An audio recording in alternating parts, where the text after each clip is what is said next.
Hey everyone, thanks for coming today. I'm just so inspired by all of the work that all of you are doing. It's really, really incredible. So I'm Yaniv. I founded Geo. I founded or co-founded a Web3 infrastructure protocol called the Graph back in 2017 and helped start House of Web3 here. So thank you. So I really believe in the transformative power of technology to empower people, and Web3 is it's a new platform that's been under development for many years, and it's an incredible new set of tools. So what is it?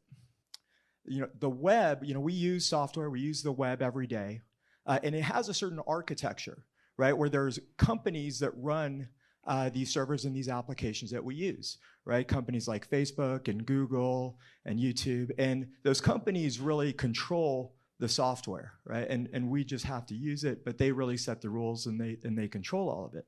And so Web3 is a new platform that's decentralized. And so there's no company that controls the core software for society that we use every day. And instead, it's the people that have the power and control. And so it runs on decentralized networks. It's open public infrastructure. And I think that can be a really powerful tool for all of us in this room who are working on like social services, right, to really serve the public. So how does it work? Well, and how do we want to use it? So we're really committed to using these tools for good, and we want to solve big, important challenges. And so we've dedicated ourselves to the problem of ending homelessness here in the Bay Area. And so we're going to be working on this as long as it takes.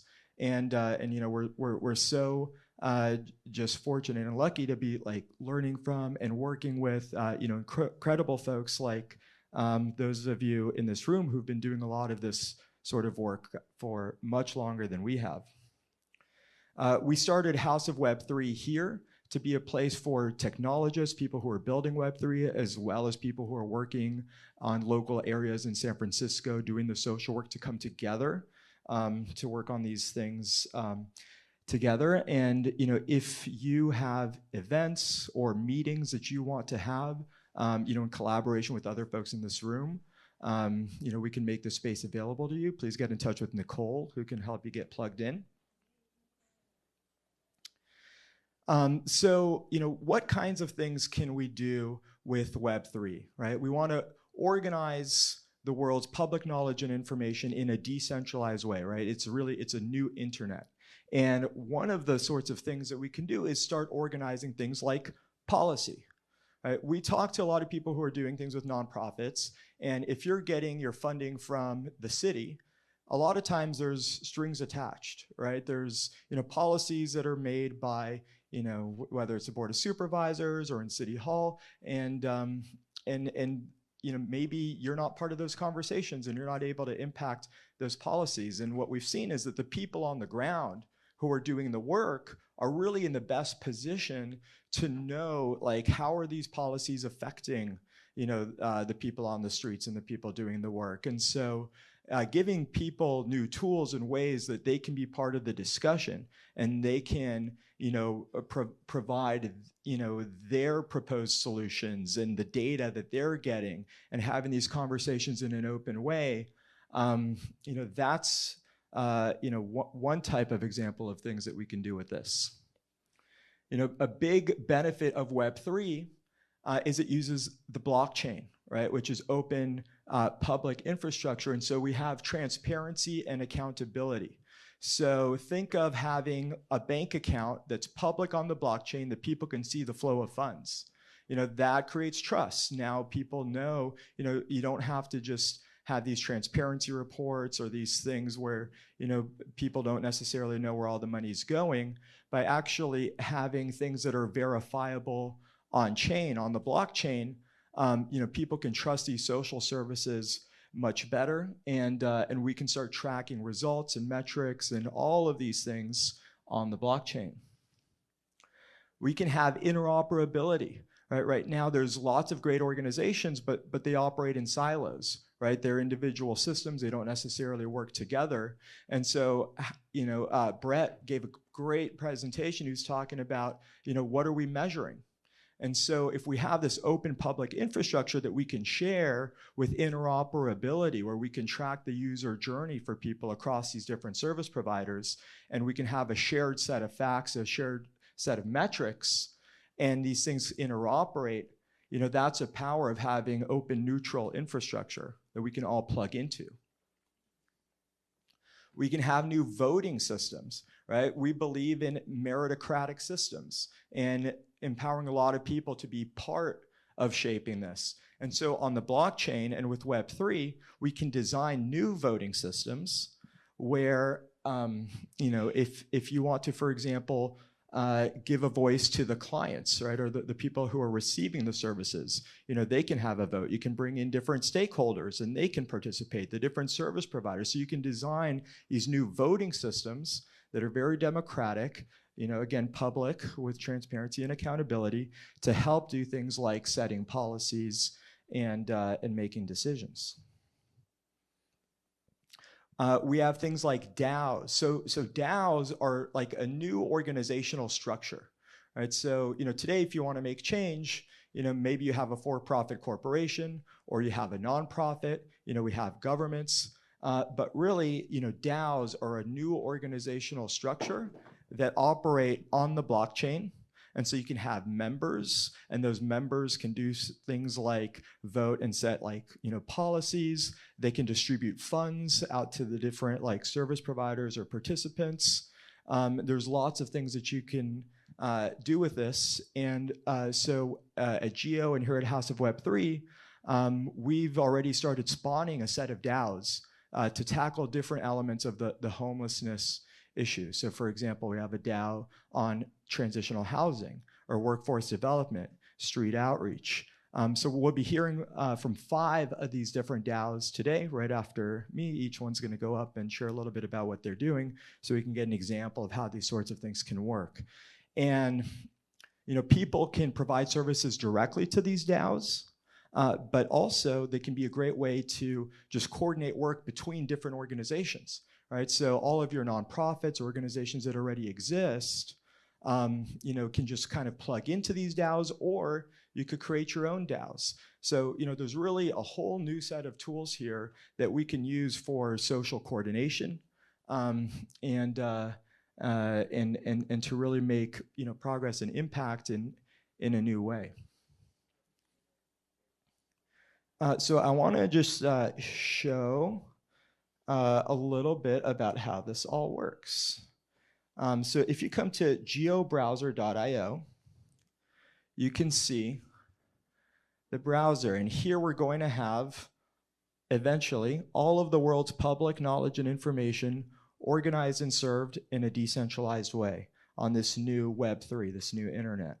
And so these are all individual spaces, and a space has its own community. And each community can organize themselves and have knowledge and information on here. So we can have a space for each industry. So for example, let's say you work in social work. So there's a space for that. And you can jump in and see here, we have these pages where you can add tables, text, images. So maybe in the social workspace, there's a bunch of different roles. For example, maybe I want to see about being like a probation officer. So everything here, it looks a little bit like Wikipedia, but maybe a little bit nicer. And you have, so these are entities. Entities can have types, so this is a role, right? And then there's data related to that entity. And you can also just have any arbitrary content, these beautiful pages that you can publish. So maybe, to be a probation officer, there are different skills, and maybe I want to learn about one of these skills. And so, each thing gets its own page, and over time, you could imagine maybe we want to curate a list of different, like training materials, and certification programs, different things for people to provide these different services. I'm having trouble getting to the top here, so I will just try this. Something with the browser. So we have spaces for things like, psychology, where we're going through different studies, right? A lot of times, we can't even agree on basic facts, and people will cite studies, and how do you respond back if we can't agree on basic facts? So we can add all of the studies, all the different claims, and get to, share truth around that. Areas like health and healthcare. Spirituality, there's a lot of people here that are faith-based, so organizing a lot of the, maybe lessons from scripture or things that are relevant there. If we jump into the California space, we can see things like, community improvement and initiatives, and businesses, where we can see, for example, our nonprofits. So, actually not sure what the nonprofits are. So every organization can have, a page or even a space here on Geo where you can show off the work that you're doing. This way we can be tracking our progress against all of our goals. So, what we'd love to see is this start to become kind of a dashboard that we're using for our city, where, all of the metrics and the progress and the information are all being tracked on this open infrastructure. People can come and we can see the progress that we're making on our different goals. We can agree on our shared goals. We can discuss the problems, the solutions, and we can distribute funding out to the different organizations that are doing the work. And so, it's just open public infrastructure for us to coordinate on solving the Bay Area's biggest challenges. And I'd love to chat with anybody here to see how we can plug in and just work together on solving these big challenges.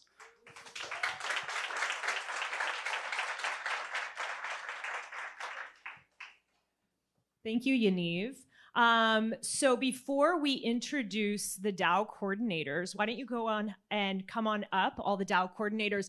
Yaniv, while they're coming up, would you mind answering one question? In your opinion, what are 3 benefits of having decentralized autonomous organizations, DAOs?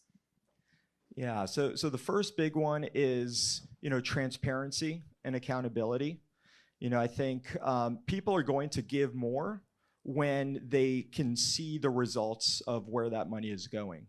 And so I think that's a really big one.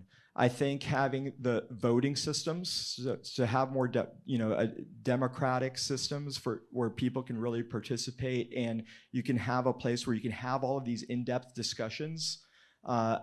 And I think that is a really big one. And then programmable money, I think, is a really cool tool. So when people hear about crypto, right, sometimes they're thinking, oh, it's a get rich, kind of thing, and that's really not what it's about. And for a lot of these things, like, we can just be using US dollars, right, that are just on chain, but we now have these smart contracts where we can program incentive systems. So you can say, okay, if you perform these actions, you get paid out this much money, right? Or if you've done these things and you've done these trainings, then you can perform this action and you can get paid out for that. And so, these are all just tools that we can use and innovate to design our incentive systems and to get the outcomes that we want. Thank you very much. All right, let's give Yaniv a big round of applause.